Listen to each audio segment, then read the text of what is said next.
At Save the Sound, we work to protect endangered open space, stop climate change, restore degraded habitats, and ensure that all of the waters that flow to Long Island Sound are protected. Now that the 2022 legislative sessions in Albany and Hartford have concluded, our team of experts, lawyers, justice advocates, and scientists are going to talk to you a little bit about the environmental protections that you can expect to see on the horizon.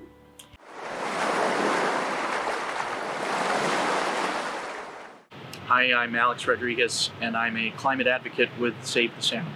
Growing clean energy was a big win this past legislative session. Legislation passed that will ensure Connecticut procures 100% of its electricity from clean energy resources by 2040. We are slowly but surely phasing out our reliance on fossil fuels and ensuring a healthier climate for all.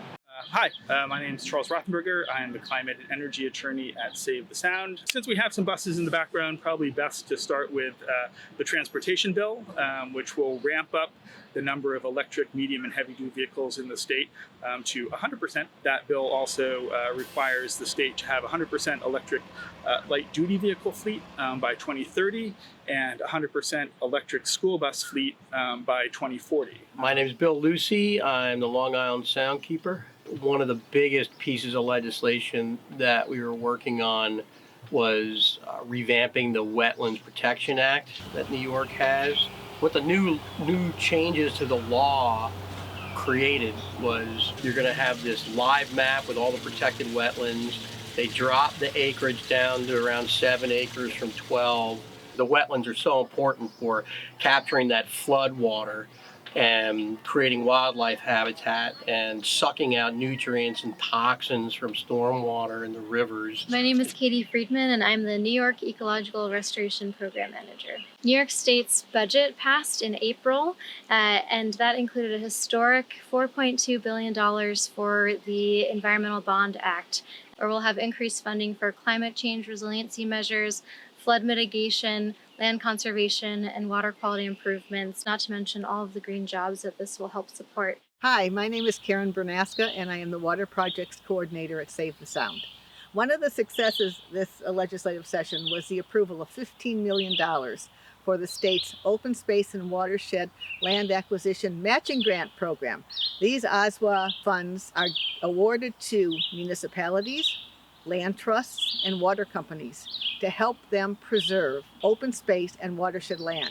It protects the drinking water watersheds that protect our drinking water.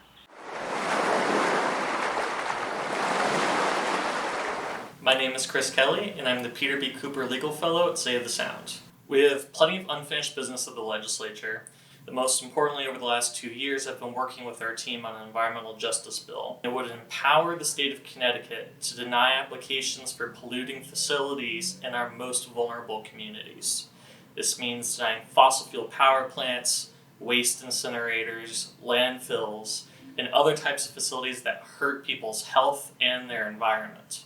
The state continues to allow the permitting of these hazardous facilities in state-identified environmental justice communities that are identified as the most economically and environmentally distressed in the state. We need to work with them and our allies and the legislature to strengthen the state's environmental justice law. There are a couple pieces that were really left undone. Establishing real accountability to state government for meeting our climate and greenhouse gas emissions goals is critical. Connecticut is not on track to meet our targets. We're actually falling a little bit further behind. So if we're not on track to meet our short-term targets, meeting our medium and long-term targets out to 2040 and 2050 is going to be impossible. We had worked on a living shorelines bill that states that it is New York State's preferred alternative for a living shoreline to be used to protect our shorelines and properties over hardened structures. A living shoreline refers to shoreline stabilization techniques that use natural materials such as plants, stone, shellfish substrate in order to protect our shorelines and enhance habitat without the use of more traditional hardened structures like bulkheads and seawalls. Connecticut has a law in place that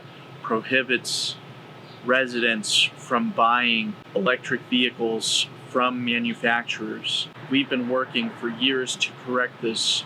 Unfortunately, we were not able to pass this legislation, but we will come back stronger next year. This year, we also worked with partners to help advocate for a bill that would provide flood disclosure to renters. In terms of other bills, one of the big ones is probably the energy labeling bill.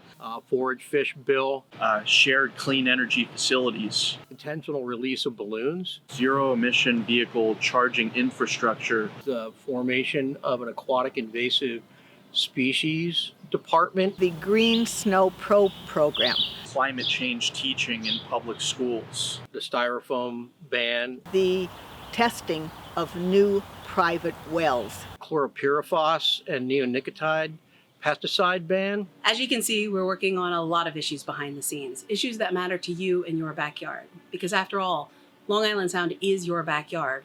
If it goes on the ground, it goes in the sound.